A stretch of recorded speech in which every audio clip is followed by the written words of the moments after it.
ओ शंभुली बजाते मिलेंगे, ओ शंभुली बजाते मिलेंगे, ओ शाम मुरली बजाते मिलेंगे, ओ गगनबंदी बजाते मिलेंगे, ओ शंभुली बजाते मिलेंगे, ओ शंभुली बजाते मिलेंगे। जरा तुम्हें माहौल देखेंगे, ओ शंभुली बजाते मिलेंगे।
ভক্তগণদের চরণ কমলে বিনম্র প্রার্থনা।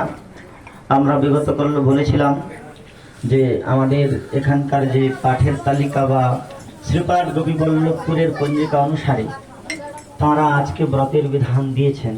যদ্যপি মহাদ্বাদশীর ব্রত প্রলবান, সেই জন্য আমরা সকলেই মহাদ্বাদশী প্রধান ব্রত আগামীকাল ব্রত ধারণ করব। সকলেই অন্নপ্রসাদ পাবেন। আর যদি কেউ শ্রীপাঠ গোপীবল্লভপুরের পঞ্জিকা অনুসারে আজকে ব্রত করে থাকে তাহলে আপনারা ভিতরে আসবেন, কিঞ্চিত অনুকল্প আদির ব্যবস্থা আপনারা এখান থেকে চলে যাবেন না হরিকথা শ্রবণ করে। তো যদি কেউ ব্রত করে থাকে তাহলে তিনি ভিতরে আসবেন, কিঞ্চিত অনুকল্পের ব্যবস্থা ফলাদির ব্যবস্থা করে দিয়েছেন গৃহস্থ। আপনারা বাকি ভক্তরা প্রসাদ পেয়ে নেবেন। আর আগামীকালকে একটু তাড়াতাড়ি আসলে খুবই ভালো হয়, কেননা আজকে আপনারা এত দুর্যোগের মধ্য দিয়ে এসেছেন, খুব ভালো আনন্দের বিষয়। আমি তো এরকম আপনাদের উৎসাহকে অনেক ধন্যবাদ, কেননা এত প্রাকৃতিক দুর্যোগের মধ্য দিয়ে আপনারা সকলে উপনীত হয়েছেন। তো কালকে যদি দুর্যোগ কম থাকে, একটু তাড়াতাড়ি আসলে তাহলে আমরা অন্তত কৃষ্ণ জন্মলীলা পর্যন্ত যদি পৌঁছাতে পারি তাহলে আরো আনন্দ হবে। আর দেখা যাক কত দূর কি হয়, সময় তো সংক্ষিপ্ত, একটু তাড়াতাড়ি আসতে পারলে ভালো হয়। হরে কৃষ্ণ।